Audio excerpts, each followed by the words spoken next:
السلام علیکم دوستو، آپ نے پچھلی ایپیسوڈ میں دیکھا کہ بہار الدین نے حکیم آرتک کو گرفتار کرنے کا حکم دے دیا تھا۔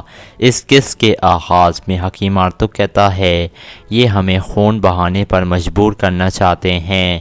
پھر حکیم آرتک بہار الدین سے کہتا ہے ہم کسی سے نہیں ڈرتے ہیں، آج نہیں تو کل انصاف ضرور ہوگا۔ پھر سپاہی انہیں پکڑنے کے لیے آگے بڑھتے ہیں تو آرتک کہتا ہے خبردار، میں آپ کے ساتھ چلتا ہوں۔ پھر حکیم آرتک وہاں سے چل پڑتا ہے۔ پھر بہار الدین بھی وہاں سے چلا جاتا ہے۔ دوسری طرف البلگہ خاتون اپنے سپاہیوں کے ساتھ جنگل میں جا رہی ہوتی ہے۔ اسی دوران ایک تیر آ کر ان کے پاس گرتا ہے۔ پھر البلگہ کہتی ہے سپاہیوں یہ ایک جال ہے۔ پھر وہ سب گھوڑے سے نیچے اتر آتے ہیں۔ اسی دوران ارطغرل کے سپاہی نکل کر سامنے آ جاتے ہیں اور دونوں طرف کے سپاہی آمنے سامنے کھڑے ہو جاتے ہیں۔ اتنے میں ارطغرل اور گندس نکل کر سامنے آتے ہیں، جنہیں دیکھ کر البلگہ حیران رہ جاتی ہے۔ پھر ارطغرل کو وہ خیال آتا ہے جب لئیس نے کہا تھا البلگہ خاتون آج نہیں تو کل آپ کو ڈھونڈ لے گی۔ پھر ارطغرل نے باہر آ کر ترگس سے کہا تھا جب البلگہ خاتون سمجھے گی کہ ہم نیکیا جا رہے ہیں تو اپنے سپاہیوں کو لے کر ہمارا پیچھا کرے گی۔ یہیں سے ہم اپنے اصل دشمن کا پتہ لگوا سکتے ہیں اور پھر میں البلگہ خاتون کو اپنی طرف کرنے کے لیے بات کروں گا۔ اگر ہم البلگہ خاتون کا اعتماد حاصل کرنے میں کامیاب ہو گئے تو یہ ہمارے لیے بہت قیمتی ہوگا۔ پھر البلگہ کہتی ہے آپ جال بچھانے کے جواب استاد ہیں، کیا آپ کا ارادہ اپنے بیٹے کو مروانے کا ہے؟ ارطغرل کہتا ہے ہمارا کسی کو مارنے کا ارادہ نہیں ہے، اپنی تلواریں نیچے کر لو، ہم بات کریں گے۔ لیکن البلگہ کے سپاہی ان پر حملہ کر دیتے ہیں۔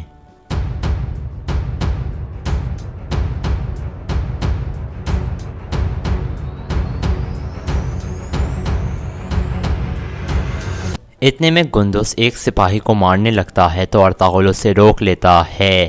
پھر ارطغرل البلگہ سے کہتا ہے البلگہ خاتون آپ نے ہمیشہ کہا ہے کہ آپ انصاف چاہتی ہیں، اسی لیے میں یہاں آیا ہوں، نہیں تو ہم آپ کو یہاں مار بھی سکتے تھے۔ البلگہ کہتی ہے میرے سپاہیوں کو چھوڑ دو، پھر ہم بات کرتے ہیں۔ پھر ارطغرل کے کہنے پر سب سپاہی پیچھے ہٹ جاتے ہیں اور انہیں چھوڑ دیتے ہیں۔ دوسری طرف کائی قبیلے میں بمسی بہت جذباتی ہوتا ہے اور کہتا ہے ہمیں ان مظلوموں کو نہیں چھوڑنا چاہیے تھا۔ حائمہ خاتون کہتی ہیں پرسکون ہو جاؤ بمسی، کیا تمہیں نہیں پتا کہ وہ ہمارا خون بہانے کے لیے آیا تھا؟ پھر حائمہ خاتون کہتی ہیں اس نے ہمارے صبر کے پیمانے کو لبریز کر دیا ہے، وہ ارطغرل صاحب کی غیر موجودگی کا فائدہ اٹھانا چاہتا ہے، لیکن ہم انہیں ایسا نہیں کرنے دیں گے۔ پھر حائمہ خاتون کہتی ہیں بمسی ساری احتیاطی تدابیر لے لو، وہ کسی بھی وقت حملہ کر سکتے ہیں۔ آخر میں حائمہ خاتون کہتی ہیں کل ہم سب مل کر سرائے جائیں گے۔ اس کے بعد رات کا وقت ہو جاتا ہے۔ ارطغرل اور البلگہ خاتون اپنے سپاہیوں کے ساتھ ایک غار میں بیٹھے ہوتے ہیں۔ البلگہ کہتی ہے آپ کو کیسے پتہ چلا کہ میں آپ کے پیچھے آ رہی ہوں؟ ارطغرل کہتا ہے میں آپ کو بہت اچھی طریقے سے جانتا ہوں البلگہ خاتون، آپ کو میرے بارے میں لئیس نے بتایا تھا اور آپ نے فوراً امیر بہار الدین تک پیغام پہنچا دیا۔ پھر ارطغرل کہتا ہے آپ ایک بہادر خاتون ہیں اور آپ انصاف کی تلاش میں ہیں، لیکن آپ کی آنکھوں کے آگے پردہ پڑا ہوا ہے، اسی لیے میں نے آپ کو پیچھا کرنے دیا تاکہ آپ حقیقت کو دیکھ سکو۔ البلگہ کہتی ہے سچ تو یہ ہے کہ آپ حقیقت کو چھپا رہے ہیں، آپ نے میرے بابا کے قاتل کو چھپایا ہوا ہے۔ ارطغرل کہتا ہے اصل میں میں نے اپنے بیٹے کو آپ کے بابا کے قاتلوں سے بچایا ہے، اصل میں ہم نیکایا نہیں بلکہ سوگٹ جا رہے ہیں، سورج نکلنے سے پہلے ہم ایک ساتھ روانہ ہوں گے، میں اپنے بیٹے کو خود عدالت لے کر جاؤں گا، آپ کو سچ کا پتہ چل جائے گا، اسی لیے میں آپ کو پہلے سے ہر چیز کے بارے میں آگاہ کرنا چاہتا ہوں۔ پھر البلگہ پوچھتی ہے یہ دریگوس کون ہے ارطغرل صاحب، وہ میرے بابا اور میرے سپاہیوں سے کیا چاہتا تھا؟ ارطغرل کہتا ہے اس نے میرے بیٹے کو چارے کے طور پر استعمال کر کر آپ کے آگے پھنسا دیا ہے، اس کا ہدف سوگٹ پر قبضہ کرنا ہے۔ ترگت کہتا ہے کل ہمارے گواہان ایرین اور اینتوکیا عدالت میں آ کر گواہی دیں گے۔ ارطغرل کہتا ہے ایرن ضرور آئے گی، میرے سپاہی اس کی مدد کریں گے، کل ہر چیز سب کے سامنے واضح ہو جائے گی، پھر آپ گواہوں کی باتیں سن کر فیصلہ سنائیں گی، یا تو کل آپ میرے بیٹے کی موت کی فرمان پر دستخط کر دیں گی یا پھر اپنے دعوے سے پیچھے ہٹ جائیں گی۔ دوسری طرف قلعے میں ایرین ہمارا سے کہتی ہے لئیس غدار ہے اور مجھے یقین ہے کہ اس نے میرے بابا کو بھی قتل کیا ہے۔ مارا کہتی ہے اس کے سپاہی ہر طرف ہیں، میرے لیے آپ کے کمرے میں آنا بہت مشکل ہو گیا تھا۔ ایرن کہتی ہے مجھے یہاں سے نکلنا ہے، گندس کل عدالت میں پیش ہوگا اور میں اس کے حق میں گواہی دوں گی۔ آخر میں وہ کہتی ہے میں تمہارے کپڑے پہن کر جاؤں گی اور پھر خفیہ راستے سے باہر نکل جاؤں گی۔ یہ کہہ کر وہ دونوں لباس تبدیل کرنے لگتی ہیں۔ دوسری طرف جیل میں بہار الدین حکیم آرتک سے پوچھتا ہے ارطغرل صاحب اپنے بیٹے کو نیکیا کیوں لے کر گئے ہیں؟ وہ وہاں کافروں سے کس قسم کی سودا بازی کرنے کے لیے گیا ہے؟ حکیم آرتک کہتا ہے ارطغرل صاحب کسی کے ساتھ سودا بازی نہیں کرتے ہیں، بلکہ وہ اپنے کام سے کام رکھتے ہیں۔ اگر وہ گندس کو وہاں لے کر گئے ہیں تو اس کے پیچھے کوئی حکمت عملی ہوگی، اس کے علاوہ مجھے کچھ نہیں معلوم ہے۔ اتنے میں بہار الدین کا کمانڈر آ کر کہتا ہے حضور ہم نے ان کے نشانات کھو دیے ہیں۔ یہ سن کر بہار الدین غصے میں آ جاتا ہے اور کہتا ہے ارطغرل صاحب اپنے بیٹے کو انصاف سے کیوں چھپا رہے ہیں؟ حکیم آرتک کہتا ہے ایک دن انصاف قائم ہو جائے گا۔ اس کے بعد بہار الدین وہاں سے باہر نکل جاتا ہے۔ دوسری طرف قلعے میں مارا ایرین کے کپڑے پہن لیتی ہے۔ اتنے میں لئیس اندر داخل ہوتا ہے۔ لئیس پوچھتا ہے ایرین کہاں ہے، مجھے جلدی بتاؤ۔ مارا کے انکار کرنے پر وہ اس پر تشدد کرنے لگتا ہے۔ آخر میں مارا کہتی ہے اس نے کہا تھا کہ وہ گندس کے پیچھے جائے گی۔ یہ سن کر کمانڈر لئیس اور زیادہ غصے میں آ جاتا ہے اور کہتا ہے پہلے میں تمہیں ماروں گا اور اس کے بعد ایرین کو۔ یہ کہہ کر وہ اس کا گلا دبا کر اسے مار دیتا ہے۔ مارا کو مارنے کے بعد وہ وہاں سے چلا جاتا ہے۔ دوسری طرف کائی قبیلے میں سلیمان اپنی والدہ کے پاس پہنچتا ہے اور کہتا ہے والدہ ہم نے ابھی تک دادی کو سب کچھ کیوں نہیں بتایا ہے؟ سلجان کہتی ہے ایسا مت کرو بیٹا، ان کی پہلے سے بہت پریشانیاں ہیں، ابھی انہیں مزید درد دینے کا وقت نہیں ہے۔ دوسری طرف غار میں ارطغرل البلگ خاتون سے کہتا ہے میں جانتا ہوں کہ آپ بھی اللہ کی رضا چاہتی ہیں اور اسی وجہ سے میں آپ سے بات کرنا چاہتا تھا۔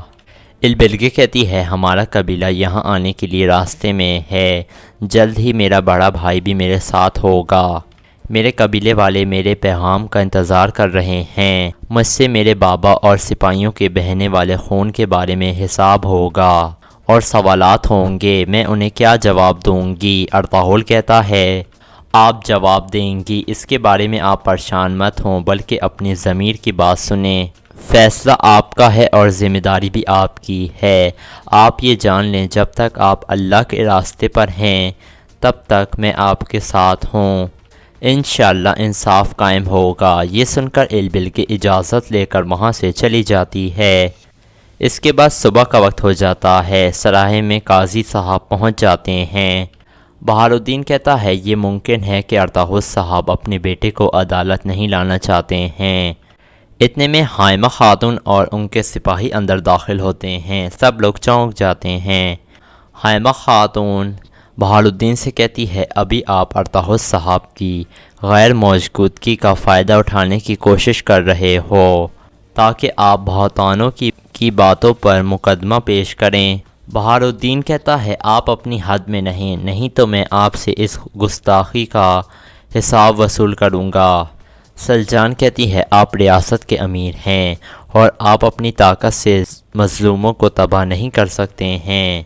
یہ سن کر بہار الدین اپنے سپاہیوں سے کہتا ہے ان خواتینوں کو باہر نکال دو۔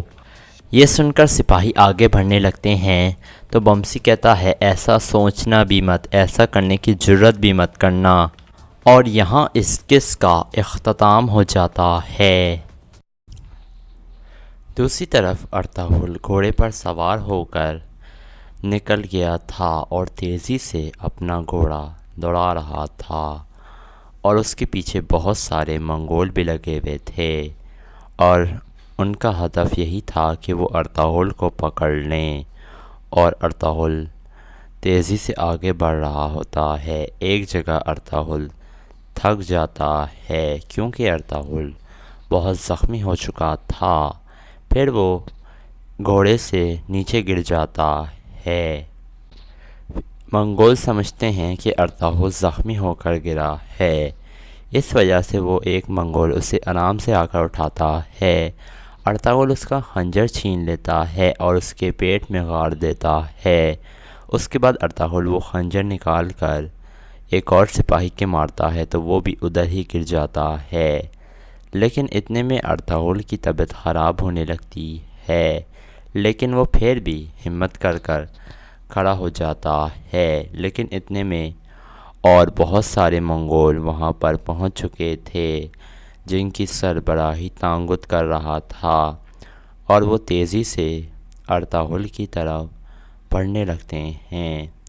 ارطغرل انہیں دیکھ کر چونک جاتا ہے اور پھر بھاگنے لگتا ہے۔ منگول سپاہی تیر چلانے لگتے ہیں، لیکن ارطغرل جنگل میں گھس جاتا ہے۔ پھر تانگت کہتا ہے، سپاہیوں چلو اندر چلو۔ پھر وہ سب جنگل کے اندر گھس جاتے ہیں۔ دوسری طرف تودقین اور کندوقتو کے سپاہی منگولوں کے لیے گھات لگا کر بیٹھے ہوئے تھے۔ پھر کندوقتو ترگت سے کہتا ہے، اس دفعہ ہم بہت خطرے میں گھرے ہوئے ہیں ترگت۔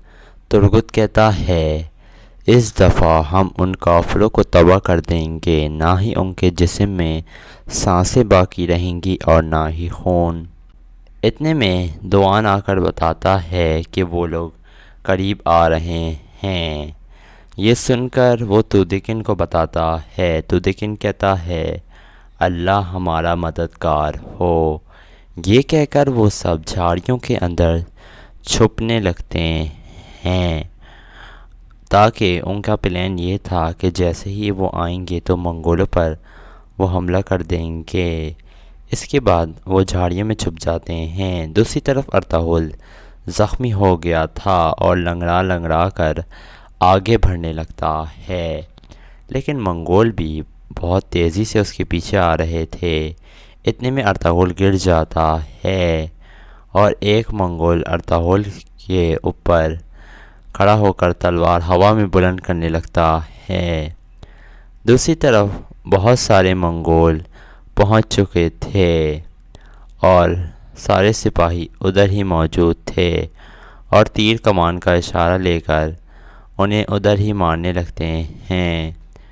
وہ منگول سمجھ رہے تھے انہیں، لیکن وہ منگول نہیں تھے، وہ صرف ایک مجسمہ جیسے تھے، اور وہ پتلا تھے جس کو وہ لوگ منگول سمجھ رہے تھے۔ پھر کندوقتو سب کو رکنے کا اشارہ کرتا ہے اور وہ لوگ آگے بڑھ کر انہیں جا کر دیکھنے لگتے ہیں۔ تو وہ انہیں جا کر دیکھتے ہیں تو وہ منگول نہیں ہوتے بلکہ ایک پتلا ہوتے ہیں۔ دوسری طرف ایک سپاہی ارطغرل کو مارنے کے لیے اپنی تلوار ہوا میں بلند کر رہا تھا۔ اتنے میں اس کے پیٹھ میں کوئی کچھ گھسیڑ دیتا ہے، وہ آدمی ادھر ہی گر جاتا ہے۔ گیگلی وہاں پہنچ چکا تھا اور وہ ارطغرل کے سامنے آ کر کھڑا ہو جاتا ہے۔ اتنے میں ارطغرل بے ہوش ہو جاتا ہے۔ پھر گیگلی کو منگولوں کی آواز آتی ہے۔ پھر وہ ارطغرل کو اٹھاتا ہے اور کہتا ہے، ہمت کرو جوان، ایسے بیٹھے رہنا ٹھیک نہیں ہوگا۔ پھر وہ ارطغرل کا ہاتھ پکڑ کر اسے اٹھا دیتا ہے۔ دوسری طرف کندوقتو ایک منگول کو سمجھ کر اسے نیچے کرتا ہے تو اس کے اندر بھوسا پڑا ہوا تھا۔ یہ دیکھ کر وہ سب چونک جاتے ہیں۔ پھر انہیں سمجھ آ جاتا ہے کہ یہ منگولوں نے ان کے لیے جال بچھایا ہے۔ وہ لوگ یہی سمجھ رہے ہوتے ہیں کہ منگولوں نے جال بچھایا ہے۔ اتنے میں منگول نکل آتے ہیں۔ وہ سب حیران رہ جاتے ہیں کیونکہ وہ سب پانی سے نکل آتے ہیں۔ اور وہ لوگ پانی کے اندر گھات لگا کر بیٹھے ہوئے تھے۔ اتنے میں کندوگدو کہتا ہے منگول۔ سارے سپاہی چونک جاتے ہیں کہ یہ آخر کہاں سے نکل آئے ہیں۔ پھر منگول نکل کر تیر چلانے لگتے ہیں۔ وہ لوگ سب حیران ہو جاتے ہیں کہ آخر یہ منگول کہاں سے نکل آئے ہیں۔ ان کے قبیلے کے بہت سارے سپاہی نیچے گر جاتے ہیں۔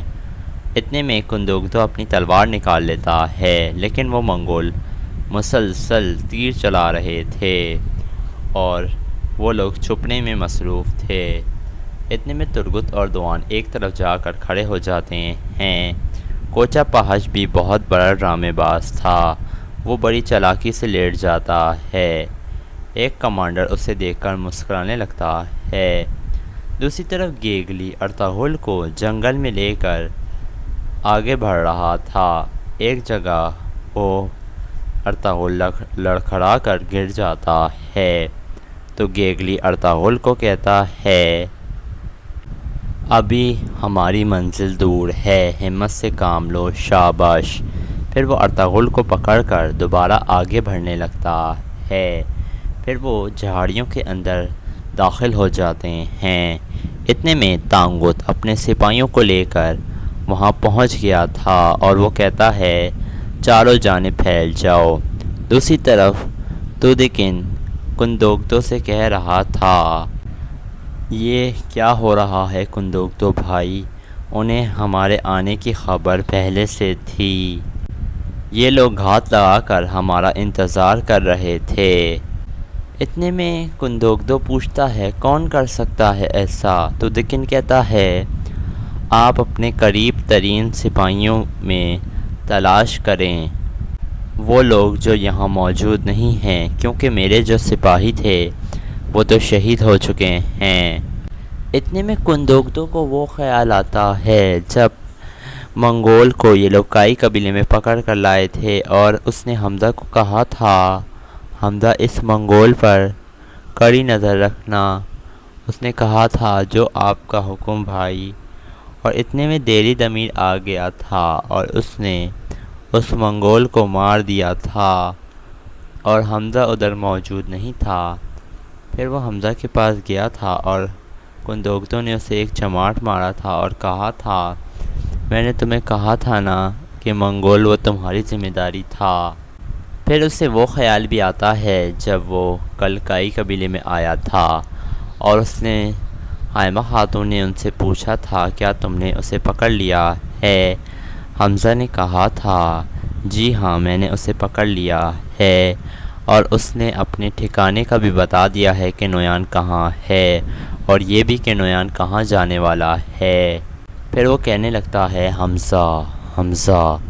اتنے میں کوچا پہاج بڑی چالاکی سے لیٹا ہوا ہوتا ہے اور خنجر نکال کر اپنا ہلکا سا ہاتھ زخمی کر لیتا ہے تاکہ سب یہی سمجھیں کہ وہ لڑ رہا تھا۔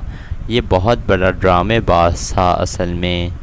دوسری طرف ترگت اور دوان تھوڑا سا جنگل میں آگے جاتے ہیں تو ان کے سامنے نکل کر بہت سارے منگول آ جاتے ہیں اور دوسری طرف وہ گیگلی جو تھا وہ ارطغرل کو لے کر آگے بڑھ رہا تھا۔ ارطغرل کہتا ہے چلے جاؤ تم، میری وجہ سے تم بھی خطرے میں پڑ جاؤ گے۔ گیگلی کہتا ہے ہمت کرو جوان، بس تھوڑی سی دور رہ گئی ہے غار، چلو۔ پھر ارطغرل کو وہ پکڑ کر دوبارہ آگے بڑھنے لگتا ہے۔ دوسری طرف منگول کمانڈر کہتا ہے حملہ کرو۔ اتنے میں کندوگدو اور تودیکن حق ہے اللہ سچ ہے واللہ کا نعرہ لگا کر حملہ کر دیتے ہیں۔ پھر لڑائی شروع ہو جاتی ہے۔ کندوگدو منگولوں سے بہت بہادری سے لڑتا ہے اور ایک ایک کر منگولوں کو نیچے گرانے لگتا ہے۔ دوسری طرف ترگت اور دوان کے سامنے منگول کھڑے ہوئے تھے۔ اتنے میں دیری دمیر وہاں پہنچ جاتا ہے اور ان پر تیر برسانے لگتا ہے۔ یہ دیکھ کر ترگت اور دوان چونک جاتے ہیں کہ آخر یہ تیر کہاں سے آ رہے ہیں۔ پھر دیری دمیر نعرہ لگاتا ہے حق ہے اللہ سچ ہے واللہ، یہ کہہ کر وہ منگولوں پر ٹوٹ پڑتے ہیں۔ دیری دمیر بہت غصے میں ہوتا ہے کیونکہ آئکس کو منگولوں نے شہید کر دیا تھا۔ اس وجہ سے وہ بہت غصے اور بہادری سے لڑ رہا ہوتا ہے اور منگول ایک ایک کر کر گر رہے ہوتے ہیں اور کوچا پہاج بڑی چالاکی سے نیچے لیٹا ہوا ہوتا ہے۔ دوسری طرف گائگلی جو تھا وہ ارطغرل کو لے کر آگے بڑھ رہا ہوتا ہے۔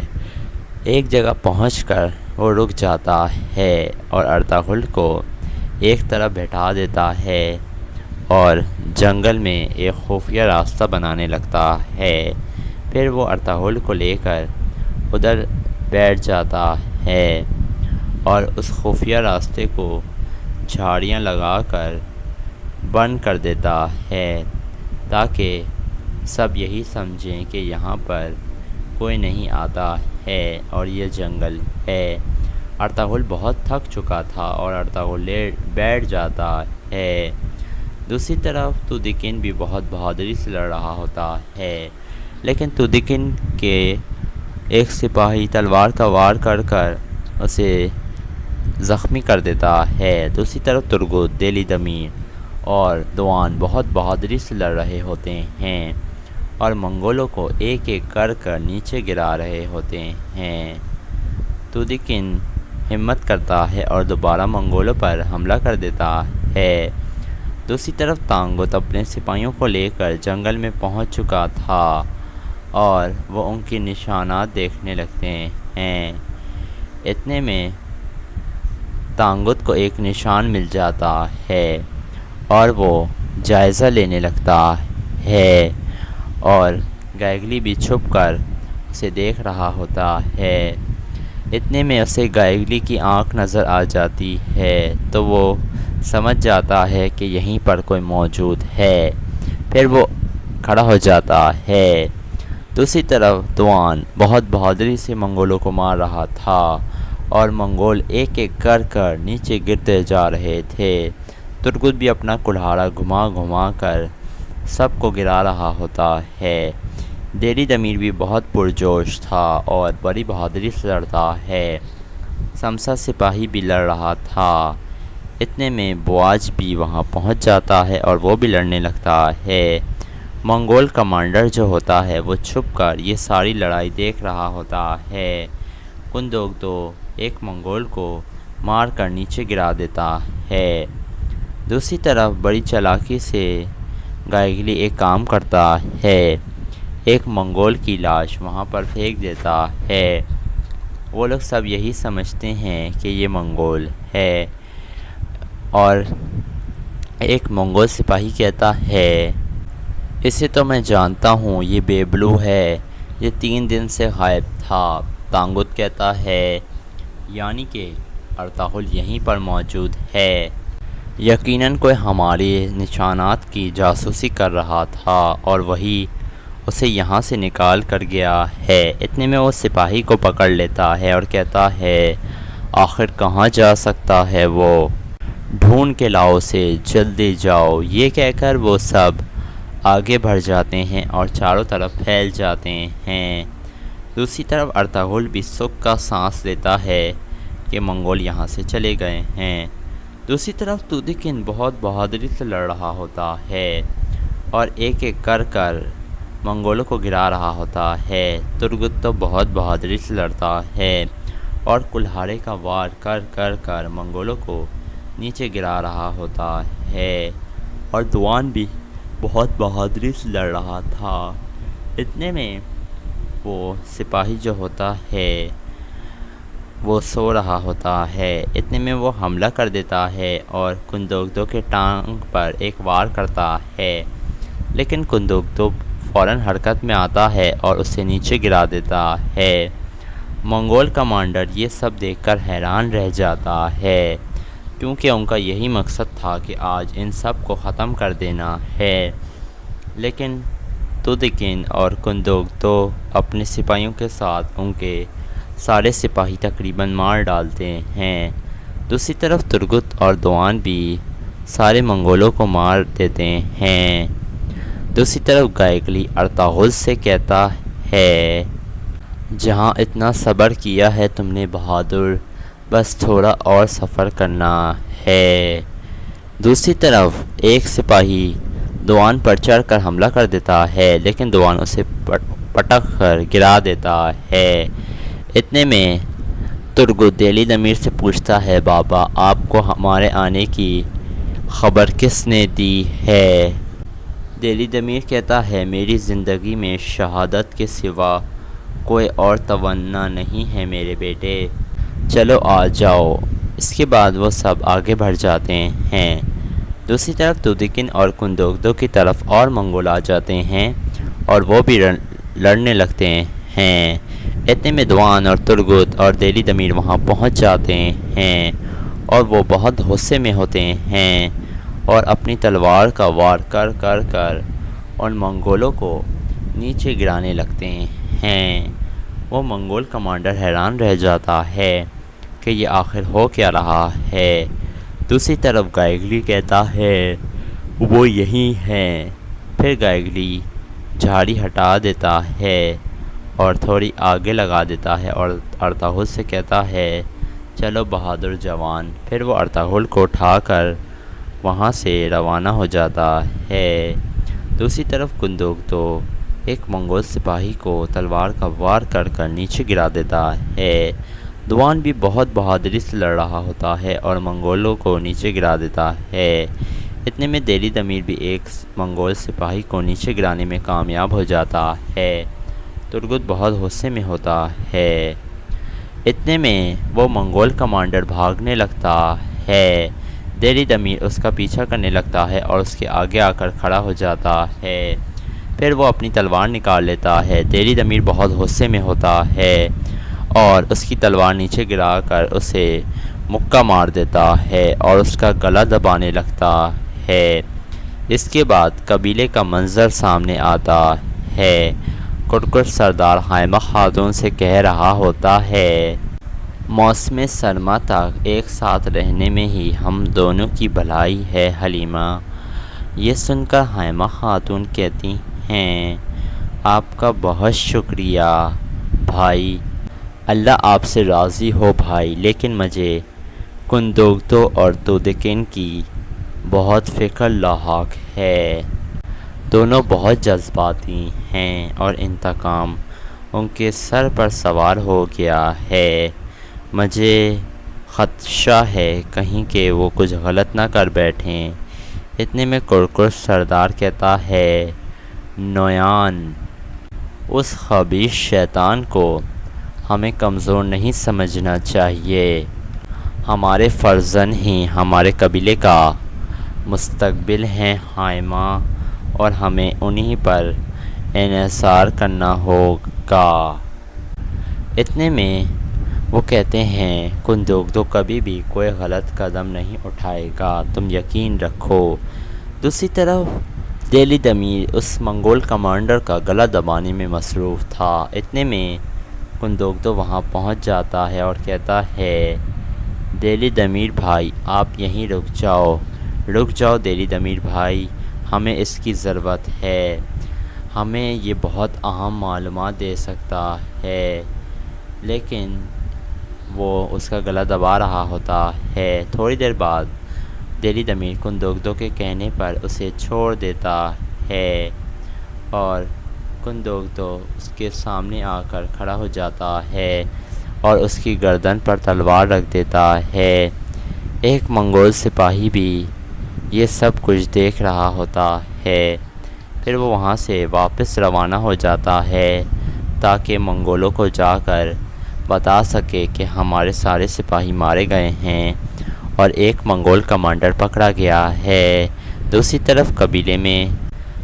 طرف حائمہ خاتون کہتی ہیں، ہم نے دونوں قبیلوں کو ضم تو کر لیا ہے، لیکن یہ صورتحال بہت مشکل ہو جائے گی آپ کے قبیلے کے لیے۔ کرکر سردار کہتا ہے، ایسا تم کیوں سوچتی ہو حائمہ؟ حائمہ خاتون کہتی ہیں، آپ کے خیال سے ہمارے اس اتحاد سے سب سے زیادہ تکلیف کسے پہنچی ہوگی؟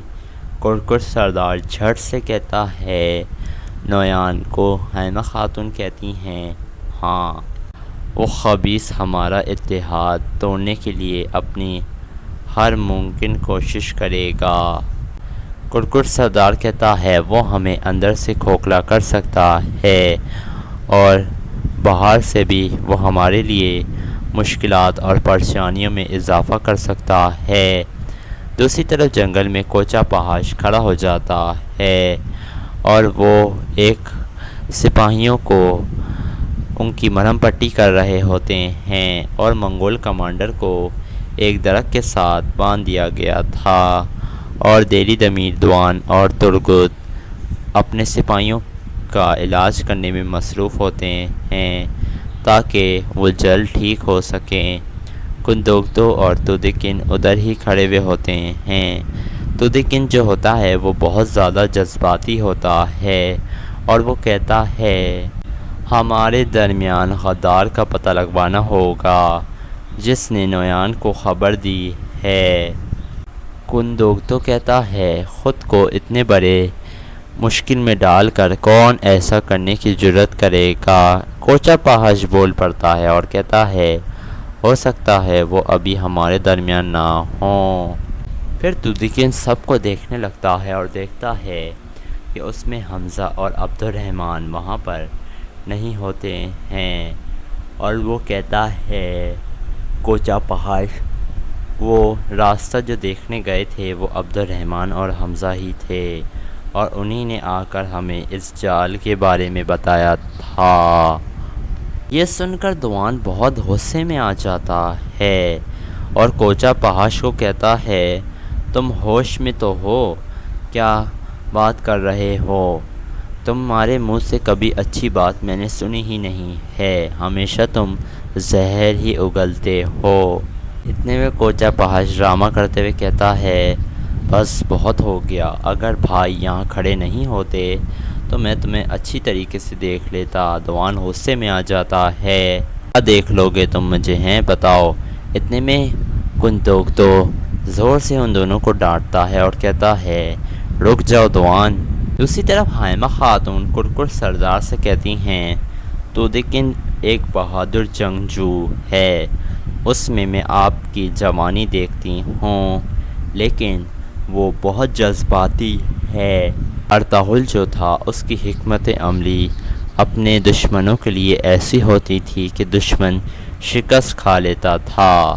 حلب میں وہ وہاں موجود تھا اور اس نے وہاں استاد اعظم جیسے بڑے آدمیوں کی سازشوں کا سامنا کیا اور استاد اعظم کے خلاف اس نے جوہرانہ حکمت عملی کرتے ہوئے وہ قلعہ بھی فتح کر لیا اور سب سے بڑھ کر وہ دشمن کو پہچاننے کی صلاحیت رکھتا تھا۔ تودیکن کو ابھی یہ سمجھنا اور سیکھنا ہے بھائی۔ یہ سن کر کرکٹ مسکراتا ہے اور کہتا ہے منگولوں کے خلاف لڑائی میں تودیکن نے بہت کچھ سیکھا ہے حائمہ، تم بے فکر ہو جاؤ، ہم بہت جلد اس مسئلے پر قابو پا لیں گے۔ حائمہ خاتون کہتی ہیں انشاءاللہ، لیکن یہ اتنا آسان نہیں ہوگا بھائی، دشمن بہت چالاک ہے۔ دوسری طرف سب لوگ اکٹھے ہو گئے تھے۔ اتنے میں حمزہ اور عبد الرحمن وہاں پہنچ جاتے ہیں اور وہ دونوں گھوڑے سے نیچے اتر کر آتے ہیں اور کہتے ہیں بھائی آپ لوگ ٹھیک تو ہیں نا؟ لیکن تودیکن اور کندوگتو آگے سے کوئی جواب نہیں دیتے۔ پھر وہ دونوں کہتے ہیں آخر وہ بذات نویان کہاں ہے؟ کندوگتو کہتا ہے آخر تم لوگ کہاں رہ گئے تھے؟ حمزہ سپاہی کہتا ہے آپ نے ہمیں آگے راستہ تلاش کرنے کا حکم دیا تھا بھائی۔ تودیکن کہتا ہے مجھے ان سے تفتیش کرنے دیں بھائی۔ عبد الرحمن پوچھتا ہے حیران ہو کر کس بارے میں تفتیش؟ یہ ایسا کیوں کہہ رہے ہیں بھائی؟ کندوگتو تو بہت ڈرپوک ہوتا ہے اور وہ کہتا ہے تودیکن بھائی جو کہہ رہے ہیں ان کا جواب دے دو۔ یہ سن کر حمزہ کہتا ہے بھائی آپ کیا کہنا چاہ رہے ہیں؟ اتنے میں کندوگتو آگے بڑھ جاتا ہے۔ دہلی دمیر کندوگتو کے پاس جاتا ہے اور کہتا ہے سردار۔ کندوگتو کہتا ہے آپ اس معاملے سے دور رہیں۔ دہلی دمیر کہتا ہے یہ ہمارے وفادار سپاہی ہیں کندوگتو۔ کندوگتو کہتا ہے کردوغلو بھی وفادار تھا۔ یہ کہہ کر وہ آگے بڑھ جاتا ہے۔ پھر دو درگاہ قبیلے کے سپاہی عبد الرحمن اور حمزہ کے ارد گرد پھیل جاتے ہیں اور وہ انہیں قابو کر لیتے ہیں۔ وہ دونوں پریشان ہو جاتے ہیں اور تدکن ان کے سامنے آ کر کھڑا ہو جاتا ہے۔ اس کے بعد جنگل کا منظر سامنے آتا ہے اور گائگلی ارطغرل کو لے کر آگے بڑھ رہا تھا۔ ایک جگہ پہنچ کر وہ رک جاتا ہے اور وہ ارطغرل سے کہتا ہے بہت اچھے میرے بہادر جوان، تمہاری جان بچنا بہت ضروری ہے۔ اتنے میں وہ ایک کمبل نکال لیتا ہے اور ارطغرل کو اڑا دیتا ہے۔ پھر وہ ارطغرل کو اپنے کندھے پر سوار کر لیتا ہے اور کہتا ہے یا اللہ مدد فرما۔ پھر وہ وہاں سے آگے روانہ ہو جاتا ہے اور وہ اکیلا ارطغرل کو لے کر آگے بڑھ رہا ہوتا ہے۔ دوسری طرف کرگل سردار ہائمہ خاتون سے کہتا ہے ہمارے جنگجو قبائل جہاں بہادر سپاہی موجود ہیں ان کے درمیان ایک چھوٹی سی غلط بات بھی ایک بڑی جنگ کا باعث بن سکتی ہے ہائمہ خاتون کہتی ہیں بالکل، میں بھی آپ کو یہی سمجھانا چاہ رہی تھی بھائی۔ دوسری طرف تدکن اپنے آپے سے باہر ہو جاتا ہے کیونکہ وہ بہت جذباتی انسان تھا اور وہ حمزہ اور عبد الرحمن کو پیٹ رہا ہوتا ہے اور وہ مسلسل انہیں مکے مار رہا ہوتا ہے۔ وہ دونوں حیران ہوتے ہیں۔ ترگت بہت زیادہ غصے میں ہوتا ہے اور ایک درخت پر اپنا کلہاڑا مار رہا ہوتا ہے اور وہ بہت پریشان ہوتا ہے۔ تیری دمیر بھی بہت زیادہ غصے میں آ گیا تھا، لیکن وہ سب بے بس ہوتے ہیں کیونکہ ان کے قبیلے نے دودرگاہ قبیلے میں جا کر پناہ لے لی تھی اور ارطغرل وہاں نہیں پہنچا تھا، اس لیے وہ بالکل بے بس ہو کر رہ گئے تھے۔ ترگت بہت زیادہ پریشان ہوتا ہے۔ کندوگتو بھی ایک طرف منہ کر یہ سب کچھ دیکھ رہا ہوتا ہے۔ اتنے میں دوان غصے سے کھڑا ہونے لگتا ہے تو دیلی دمیر اسے پکڑ کر روک لیتا ہے اور کہتا ہے تمہیں حکم ماننا پڑے گا بیٹا۔ دوان کہتا ہے بھاڑ میں جائے ایسا حکم اور نالت ہو اس پر جو اس حکم پر مانتا ہے۔ دوسری طرف تودکن حمزہ اور عبد الرحمن کو پکڑ کر پیٹ رہا ہوتا ہے۔ پھر وہ کہتا ہے منگولوں کو خبر کس نے دی تھی؟ کون تھا وہ تم دونوں میں سے؟ حمزہ سپاہی کہتا ہے میں تمہیں کوئی بھی جواب نہیں دوں گا، ہمارے سردار کو بلاؤ، یہاں بلاؤ انہیں۔ تودکن کہتا ہے تمہارے سردار کو تمہارے اوپر بھروسہ نہیں رہا ہے، اس نے تمہیں ایک منگول دیا تھا اور تم اس کو نہیں سنبھال سکے، اسے دیلی دمین نے مار دیا اور تم دیکھتے رہ گئے۔ حمزہ سپاہی کہتا ہے میرے صبر کو مت آزماؤ، نہیں تو میں تمہیں چھوڑوں گا نہیں۔ یہ سن کر تودکن کہتا ہے تو تم جا کر نویان کو بتاؤ گے؟ یہ کہہ کر وہ اسے دوبارہ مارنے لگتا ہے اور حمزہ زخمی ہو کر گر جاتا ہے۔ پھر وہ عبد الرحمن کو بھی پکڑ کر مار رہے ہوتے ہیں۔ دوسری طرف کرکر سردار ہائمہ خاتون سے کہہ رہا ہوتا ہے ہمیں کسی بھی تنازع کو روکنے کے لیے احتیاطی تدابیر لینی چاہیے۔ ہائمہ خاتون کہتی ہیں بھائی اگر نویان ایک کام کرے گا تو اس سے ہمارے قبائل مشتعل ہو جائیں گے اور ہماری قربانیاں رائگاں چلی جائیں گی۔ دوسری طرف عبد الرحمن اور حمزہ کو تودکن اور اس کے سپاہی پیٹ رہے ہوتے ہیں اور کوچہ پہاش ہنس رہا ہوتا ہے کیونکہ دراصل یہی غدار ہوتا ہے۔ دوسری طرف دوان اور ترگت بہت زیادہ غصے میں آ جاتے ہیں اور اتنے میں وہ سمسا اور بوائے سپاہی عبد الرحمن اور حمزہ کو پکڑ کر آگے بڑھنے لگتے ہیں اور ایک جگہ لا کر بٹھا دیتے ہیں اور تودکن آ کر کہتا ہے ان دونوں کا یہیں سر قلم کر دیا جائے۔ یہ سن کر ترگت اور باقی لوگ غصے میں آ جاتے ہیں۔ پھر دہلی ضمیر کندوگدو کو آ کر کہتا ہے سردار اس بے غیرت انسان کی آپ بات نہیں مانیے گا۔ عبد الرحمن ہمیشہ سردار سے وفادار تھا اور حمزہ سپاہی آپ کا وفادار سپاہی ہے۔ کتنی جنگوں میں اس نے خود کو خطرے میں ڈال کر آپ کو بچایا، اور اگر کسی نے ان کی جان لینے کی کوشش کی تو اس کا نتیجہ ٹھیک نہیں ہوگا۔